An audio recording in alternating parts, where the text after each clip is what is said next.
In Atlanta, Georgia, inside Mercedes-Benz Stadium, the Canadian men made their Copa America debut against the defending champions Argentina. A 2-0 loss for the men in red. Let's take you through what worked and what needs to change moving forward on Vamos here on One Soccer, presented by Degree. How's it going, everybody? Andy Petrillo alongside Gareth Wheeler and Jordan Wilson. Yes, Canada kicked things off. They opened up the tournament last night. They did so against the defending champions Argentina. That was a 2-0 loss. Alvarez getting a goal in the 49th minute. Martinez subbed in, gets a goal in the 88th. Next up for the Canadians, of course, will be Peru and Chile, who are in their group. Now, something we're doing, if you missed out, don't worry. We're going to do it for the other two games as well. But after the matches, we go live on YouTube, discuss the match. We also look at your comments, take some of your questions. Gareth and I were on it last night. Jordo, you had the night off. You're going to be doing the other ones. But here's the thing. I heard Wheels' thoughts already on that match. Yes. I'd like to hear yours. How are you feeling about the performance? Man, it was a sweaty day. I decided to watch the game with the wife, cuddled up. I was like, let's just have some... Aren't you sweet? My feet were sweating. I got up at least 3 times, like hit it to the side, like, look, I did it when Eustachio should have had that goal, the header, with Laren's chance, with David's header. This is an exciting match. Like, football for the football fans, it's poetry, right? It's not always action, it's not always filled. This match had it all. Edge of the seat for 90-plus minutes, and you're engaged. I want to commend the men for the physical effort that they put out. To not jog, to sprint, and to go and press, that is not easy to do against the world's best nation in Argentina. And then the desire to compete at all times. Of course, there are things you want to tweak, Wheels, and get right moving forward. But in terms of effort and the way that they showed up and the way that they fought, this is a great day for Canada, probably for me, the best that I've seen them play. I don't tweak much at all. I mean, my expectations were at the point where, coming into this, I was thinking that Canada, there was a chance that they could have been played off the field. And I'm being brutally honest here. You're playing the reigning Copa America and World Cup champions in Jesse Marsch's 3rd game in charge. Different players playing different roles in a new formation. You've gone through a gauntlet of games that you maybe will never go through ever again for the Canadian men's national team, playing the 7th-ranked team in the world, the 2nd-ranked team in France, and then Argentina. And they came out, and the game was in balance. The result was unknown until the 88th minute, when Argentina went and scored that 2nd goal. You can't ask for much more in terms of commitment, the way that this group came together. Of course, it's not going to be perfect yet, and it's going to take some time for this to come together. But I was so impressed with the mentality, the tactical blueprint that they followed throughout this game, and their overall commitment playing an exceptionally difficult side. So I kind of feel the same way as I did last night. I think it's fair to feel both ways. On the one side, Argentina could have won by more. But 2, you can be very impressed by the Canadian performance, keeping it manageable throughout that game. And that they should have scored. Yeah. I think that's something that we need to address. I think that's the next step, which we'll probably get later in the show. But there were chances where Canada could have maybe tied the game or taken the lead. I think that's what we need to focus on as well. They just didn't sit back. They came out and played. It was... And it's not easy to go and do that, to always go and press, to always be on the front foot. Look, they didn't go and press with like a chicken with their head cut off. They chose their moments, but you're playing the best team in the world. They're pressing, like if you look at Argentina's squad, these are players that they made it very difficult for them for the majority of the game. That's not easy to do. I feel like KJ shares the same sentiment as you. This was him. He is in Atlanta, by the way, and this is what he had to say after the match. And so the record books will state it ended Argentina 2, Canada 0 here on the 20th of June in 2024 to start the Copa America here in Atlanta, Georgia. But the storylines are so deeper than just the outcome. In the end, I think it was best said by Alexis McAllister. Getting an Argentine to talk about Canada was very difficult. Trust me, I tried many of them in the mix zone. But what the Liverpool midfielder told me was this: Canada were very good. 4 simple words. And I think that sums up the night. Ultimately, Canada already knew coming into this that they were very confident. We've talked all week about their self-belief. I don't think they surprised themselves tonight, but they have surprised the rest of us.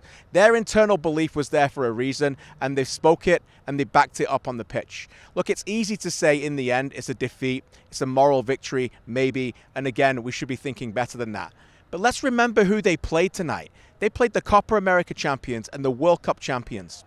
I think it was a subdued atmosphere in the end. I don't think it was that great of an atmosphere from the Argentine fans. I think tonight was a Lionel Messi crowd. and Messi didn't get into the game for large parts of it. It's a strange thing to say, I know, I get it. He made 2 amazing passes that led to both goals. That's Lionel Messi. But for large parts of the game, he was forlorn and he was frustrated. He had less than 70 touches in the match. So let's get into what Canada did well. They did a lot well. They pressed well. They got a lot of things right. They brought the fight. And I want to start by talking about Kyle Larin and Jonathan David and how they blocked it off to Paredes. Ultimately, they suffocated Argentina's midfield at parts. Now, in the end, they weren't able to get the goals, and many people think that's why they're in the team. But their performance from the front led by example for everybody else. Max Crepeau, probably one of the nights of his life. What a story it has become. Max Crepeau broke his leg running out and doing exactly what he was doing tonight to stop breakaways not that long ago in an MLS Cup final. And he played absolutely brilliant tonight, by design in a way, with the high line. They had centre-backs there playing the game of their lives as well. Derek Cornelius, Moise Bombito, very inexperienced players. All in all, Canada, I think, should be very proud, step by step. The difference is, in the end, Argentina got the goals. But as Canada continues to move forward, they'll know that if they play that way, they will be able to get points from Peru and Chile. But it's not always that easy. Jesse Marsch now will turn to Canada and try and get them up for other games and know that they have to be better. Argentina, it was a test. Many people will say they failed. But for Canada and their internal belief, it was a very, very good performance. We should be lucky. What a time in our lives. They played the Netherlands, they played France, and now they played Argentina. People will say 270 minutes and still no goal. Eustaquio almost scored with the header. Jonathan David got the header as well. But Argentina only got 2. And one of them came late when the game was stretched. And most of Argentina's chances came from Canada's mistakes. It wasn't from brilliant football. So in the end, I think Canada should look at this as being a pleasant few weeks playing some of the greatest teams on the planet. They now get to play real tests against Peru and Chile, where expectations will be higher. Can they get through the Copa America group? We'll find out. It comes thick and fast. They travel now to Kansas City for a game on Tuesday before moving to Orlando on Saturday. Special times. Let's see if more people can get behind this team. So a lot of glass half full sentiment going around, and quite frankly, that was also in the chat last night on our YouTube show. But a lot of fans still couldn't help but say, but, right? You have no goals scored and you have 6 goals against. Are we being a little too glass half full, or is there reason to be a little concerned? I'm not concerned at all. Let's start off with the attack. I'd be worried if Canada wasn't creating chances. It's always much more difficult to do that. They still had an XG of over 1 in that game. It reminded me a lot of the Belgian game at the World Cup. Now, against Belgium, there were a lot more. I think that they were even more on the front foot. But let's be honest, Argentina's a better team than Belgium. I mean, they had a 2.57 XG in that game and 22 shots against Belgium. But the attitude and the chance creation, that was very similar. Since that Belgium game, Canada scored, before Jesse Marsch took over, in 14 of the 16 games played. I think their problems to a lot of people have been at the back, how they're going to defend, whether they have enough depth in the team, what does that shape look like? And this is a completely new shape, and I think the defensive work, it's going to look a lot different going forward. You're not going to play the Netherlands, France, and Argentina back-to-back in 3 consecutive games. So, no, I think it's fine to be glass half full. Now, there's things that I think that need improvement. One, there's certain individuals that they need to step up their game, show a little bit more I don't know if it's composure, urgency, whatever the word is. I didn't like how in the build-up to the game, all of a sudden there were some media reports about players eyeing or potentially making summer moves. For me, it read like a press release from an agent more so than anything else. And these players need to be thinking about one thing right now. It's playing for your country. Playing in this tournament, that other stuff will take care of itself outside of this tournament. It was bad taste for me, and that sort of thing I don't like. And some of those players that were mentioned, I don't think they had the best performances either. No need to put even more pressure on these players. Just let them play in this new Canada side where they have all kinds of potential, not even just in this tournament, but building towards 2026. It sounds obvious, but 2 things stick out when you talk about a football squad or a team coming together. It's how you attack and how you defend. But I think if you focus on one before the other, it's a disaster. I think you have to start with the base, which is how you defend.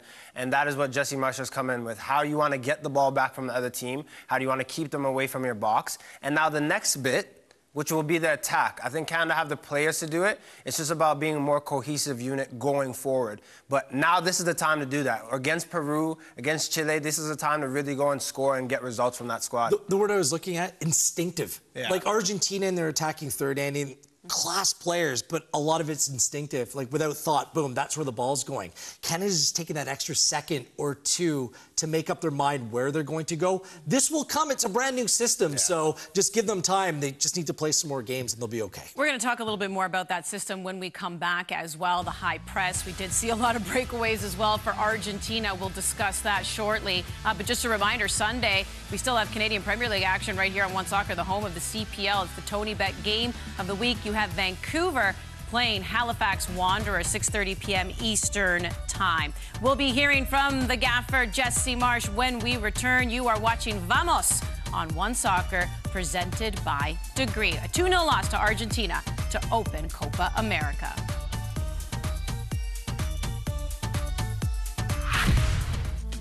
Here are the full-time stats against Argentina for the Canadians. So 10 shots, 2 on target. That is an improvement from no shots on target in that friendly against France leading into Copa America. But the Argentines were the ones who found the back of the net. It was a busy night for Max Crepeau. 9 shots on target, 6 inside the penalty area. Let's hear from Jesse Marsh.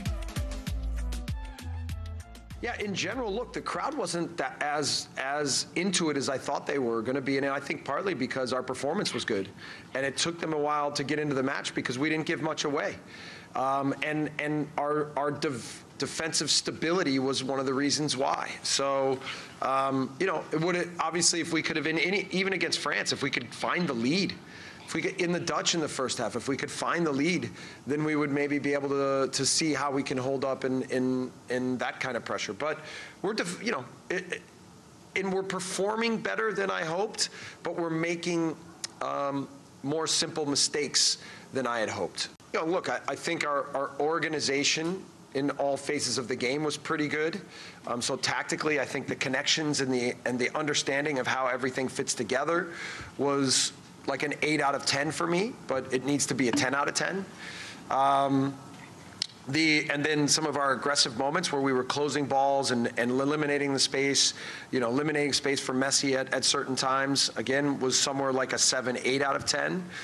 Our ability to create chances, even against a very good defensive team, was also better than expected. So there's a lot of positives. But again, we just need to clean up the overall performance and the overall tactical performance, and we'll be in a better position.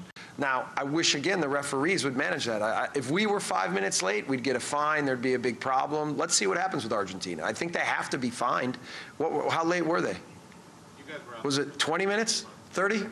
I don't know. It was a long time. But they had that time to prepare to how they wanted to play against us in the second half, which if we would have known ahead of time that we could have an extra 10 minutes, then we could have prepared some things more. But in the end, I've just made sure that the players knew that they were going to come out with a new plan, and they basically rotated a little bit more to 3, but we still dealt with it really well. Well, let's talk about that, because to start that second half, I mean, Argentina does come out. They score, you know, in the 49th minute fairly quickly when the second half starts. And we know that halftime's 15 minutes. It looks like they took about an extra 5 minutes there. Should they be fined? Of course. It shouldn't be allowed to happen in the first place. The Argentine Federation, they'll sign a check. Job done, mission accomplished. I felt that Argentina came out, at least in the first half. I don't know if they took Canada lightly, but I don't think they were ready for what Canada had to throw at them. They played very safe. They kept on recycling the ball around the back. It was very slow. Adjustments were needed. That can't happen. Jordan, you've been in those rooms during halftime. You understand the protocol. That was embarrassing coming back into the field, upwards of being 10 minutes late. You took full advantage of that, because the first 5 minutes, 5 or 10 minutes of the second half, Argentina were a different side with different ideas and a different approach. So I completely agree with Jesse Marsh's sentiment, and that would have frustrated me as a player. You must have been like, okay, let's go here. Come on. It's absolutely frustrating. You look at the situation, there's a reason why you have 15 minutes for halftime. An extra 5, you come in with all that emotion, you're taking off your jersey because it's finished, it's soaked, it's wet, you're literally done. You come in and you have that moment to go think about what you want to do different in the second half. A team that you're going against as #1 in the world gets an extra 5, I'll say 6, 7 minutes. You're there waiting for a team to go. And you can see a significant change in Argentina. Played with 3 in the back, started to be wide. This is stuff that you go over and they had extra time to go do it. Also what happens, Canada is there 11v0 waiting for them on the pitch. Kind of just getting more time to not be fresh and not to go and attack the game. So I think they should be fine. It was a significant advantage. It was unfortunate for Canada to be in that position. Isn't that the assistant referees? Like, don't they go and knock on each doors? They knock on both doors Yeah. at the same time, but Lionel Messi's in town. Yeah. Dare I say it, there's different treatment. But I think for AR1 and AR2, if you're knocking on Canada's door, Argentina, both teams should be coming out at the same time. We understand there's gamesmanship, but that's something like Copa America can't turn into, oh, this is the Lionel Messi tour, and they can just do what they want when they want. That is not how this should be operated. There are 16 teams competing in this tournament. Messi, yes, significant star, but that doesn't mean that the rules shouldn't be abided by. No, rules are rules for a reason. We'll have our conversations about the other stuff probably another time. But let's get back now to Jesse Marsch's tactics. And we always knew this was going to be new. It's going to be compact. It's way more narrow. It's a high press. And we know that the players are learning it. But at times it can leave them exposed. And we saw that many times in the game against Argentina where Max Crepeau was called upon. It seems like this requires a very acrobatic goalkeeper. It does require players to have a lot of legs, conditioning. I guess when you just kind of look, especially the way that played out against Argentina, and in particular even against Netherlands, because the goals they've conceded have come in the second half when it's been pretty noticeable Canada has tired, and we don't really know about the depth on the bench to fill what the starting 11 are doing. Are you concerned? I'm not concerned. I think these are just the learning curves. And when I talk about tweaking, the 2 goals that Argentina scored, obviously, we mentioned it pre-game show, Messi will either score or he's going to assist. He's going to contribute in some way, shape, or form going forward. And maybe those are situations where you got to run with an attacker and just follow them and not ball watch. But outside of that, I'm looking at Canada and the way that they've played. If they go and score, it changes the whole match. If you score to 1-0 or to 1-1, it just puts a little pressure on the team. I think that's what's missing from this side. I think they'll go and play Peru and they'll put 3 in the back and play on that left side and attack and be cohesive. But I like what Canada's doing. I think that it's going to work and pay off. The word they use is compact. They kept it compact. They had to against these teams. We'll see if they play more expansive next time out. Yeah, and I guess maybe that's what it is you're looking at Netherlands, France, Argentina. How will they do against Peru and Chile? Because I'd love to see if Jesse Marsch can make any kind of adaptation, because right now he's been playing the same system and he's been sticking to it. What happens when they don't score first? What happens when they don't tie? Where do you adjust? Let's take a look now. So CanPL.com, our partners over the Canadian Premier League, put out a player rating from last night's match. Now, I know a lot of people were very high on Jacob Schaffelberg, who came off the bench. He had a lot of energy. He was rated alongside Cornelius and Bombito at 7.5. Max Crepeau, to nobody's surprise, the highest at 8. Also, to nobody's surprise, Wills Tejan Buchanan at 5.5. Yeah. CanPL.ca, shout out to them. I love the match ratings. I think they were a little bit harsh in some of these ratings, to be honest with you. I would have probably put across the board a lot of these higher, including Derek Cornelius, 7.5. I mean, he was a dominant force at the back in that game as well. Buchanan gets the lowest grade. He's the one that came off first. And this was a player that we focused on coming into this tournament that Canada needed a little bit more. Provided the really good service on the Eustachio headed attempt. But other than that, I just want to see him provide a little bit more that we've seen from Jacob Schaffelberg. Yeah. And they're different players, right? And Schaffelberg got a lot of plaudits for the way that he came on and was direct. Tejan can play that way. He can attack and be that more aggressive going in behind. He's got the pace. He's got the skill. He's a more skillful player than Jacob Schaffelberg. So I think he's uniquely suited to play this system and this way for Jesse Marsch. It's just going to take some more reps in order to do that. So the central midfield, I think that they held their ground. It was a game where they couldn't really shine. Yeah. But I think across the board, based on who you were playing against and the output that they performed, I would have put a lot of those ratings a little bit higher. Yeah, I agree. Cornelius has to be higher for me. It was a stand-up performance. It's not every day. It also says a lot, right, when Cornelius and Crepeau being the players that are man of the match, like you're looking at. That means there's obviously pressure coming out. You don't want your keeper to be a top player, but he has solidified that spot. I think also what needs to be talked about when you talk about Schaffelberg and Buchanan is there's a difference when you start a match as a winger and come on. There's a lot of dog work that Buchanan has to do. Yes, he needs to raise his game going forward, but the tracking back, always being in the right spot, making sure that he makes life easier for Johnston is a huge upside of his game. And I think that would be difficult for Schaffelberg to do right off the beginning of a match. I thought Alistair Johnston was really solid, too. Not much was coming down that Canada right side. It's just going forward, right? I think that passing, but I agree, defensively and where they are. But that's Canada. That's where they are right now. Going forward is just where they need to sharpen up. All right, well, baptism by fire. They got the big game out of the way, and that was the 2-0 loss to Argentina. But next up for them will be Peru. That'll go Tuesday, 6 p.m. Eastern time. And then on June 29th, they will wrap up the group against Chile. What are the expectations against Peru for Canada? What are the expectations based on what you even saw in that game one? How are you feeling about their possibility to advance out of the group? Let's discuss next on Vamos here on One Soccer, presented by Degree.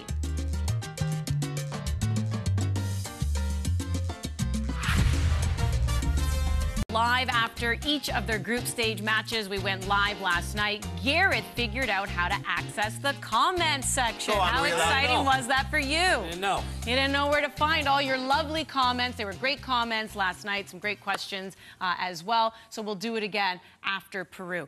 What are some of the changes you expect before game number 2? In terms of personnel, big fat zero. Okay. But I think that they will play in a much different way. A lot of was talked about, these breakaway chances that kept on coming against Argentina. But I think Canada tactically made that decision that they couldn't allow Messi and those players to play underneath and between the lines. So they're willing to give up what was over top, understanding that they aren't blessed with a ton of pace. Peru has pace. I think Canada can't play that high of a line. They're going to drop a little bit deeper. But I think they'll have a lot more license to go forward as well and challenge Peru. I look for Alphonso Davies to be a lot more active going forward. And perhaps you take the restraints off Ismail Kone a little bit more to add a little bit more into the Canadian attack. I expect them to be how they started against France, that first game. It was kind of 3 in the back, Johnson, Cornelius, Bombito, and then Alphonso Davies was high and wide and touched that touch line and really went down that left side and Miller in the pocket. You'll see more of the ball. I don't expect Canada, when they play Argentina, to be dictating the tempo. You're surviving. You're trying to hold on. But against a Peru, they can go and have these moments of joy and keeping the ball. So I expect to see more players that want to get on it and attack. And if this team can be cohesive going forward, they can make a run in this group and this tournament. It'll be the first time, because you play 3 different teams, you have to play defensive. Let's see if Canada can get on the ball a little bit more and play a little bit more on the front foot. So those adjustments, I think that this, like last game was a free shot. This is a virtual must-win. Yeah. And the expectation is going to be up here, even though the style of play is going to be completely different. So I think we'll get a better feel what Canada's going to look like under Jesse Marsch based upon the game against Peru than the game against Argentina. And Peru, they are perennial contenders in Copa America. They have been abysmal the last few years, though, on the world stage. They don't even have a win right now in World Cup qualifying. This is a team where you don't know what you're going to get, but again, based on paper and what we've seen recently, Canada should be able to pull off a win here against Peru. To your point, Wheels, but to your point, I have to call it. Score first and you can win. Or we're not talking about advancing. Or we're not talking about advancing, right? So you got to get it done. But it was a 2-0 loss in the opener against the world's best, Argentina, for Canada. You've been watching Vamos on One Soccer, presented by Degree. See you next time.